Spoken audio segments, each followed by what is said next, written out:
વડોદરાથી આ માહિતી સામે આવી રહી છે। તસ્કરોના ત્રાસને કારણે લોકો અત્યારે ઉજાગરા કરવા માટે મજબૂર બન્યા હોય તેવી સ્થિતિનું નિર્માણ ત્યાં જોવા મળી રહ્યું છે।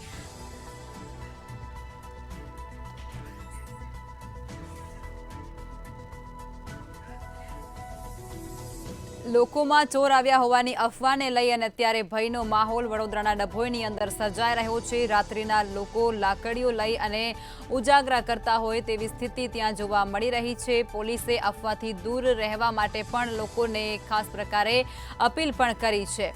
વડોદરાથી આ જાણકારી સામે આવી રહી છે। તે અંતર્ગત રાત્રિ દરમિયાન પોલીસ પેટ્રોલિંગ પણ હવે વડોદરાના ડભોઈની અંદર વધારી દેવામાં આવ્યું છે। જે અફવા અત્યારે ફેલાઈ રહી છે તેનાથી દૂર રહેવા માટે ડીવાયએસપીએ પણ લોકોને અપીલ કરી છે।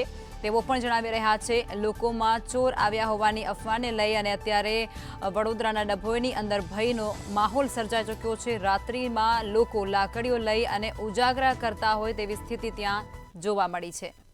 પોલીસ સ્ટેશનના આજુબાજુના ગામડાઓ અને સંખેડા પોલીસ સ્ટેશનની બોર્ડરના ગામડાઓમાં એક લોક અફવા ફેલાવે છે કે ભાઈ ચોર આવે છે, રાત્રે માણસો ભેગા થાય છે, ચંડીબનિયનધારી માણસો આવે છે, પરંતુ પોલીસનું હાલ પેટ્રોલિંગ ચાલુ છે।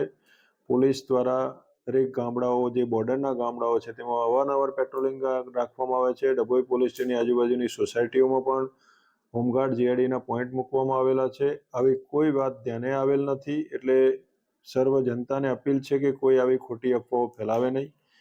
જે નોકરી ધંધે જાય છે એ માણસોને કોઈ રોકવા નહીં, અને રોકી અને પૂછપરછ કરે છે તો એ બહુ ચલાવી લેવામાં આવશે નહીં। આવી ખોટી અફવાઓ ફેલાવી નહીં, કારણ કે આના કારણે કોઈને તમે મારશો અને એવી કોઈ ઘટના બનશે તો એના વિરુદ્ધ કાયદેસરની કાર્યવાહી કરવામાં આવશે।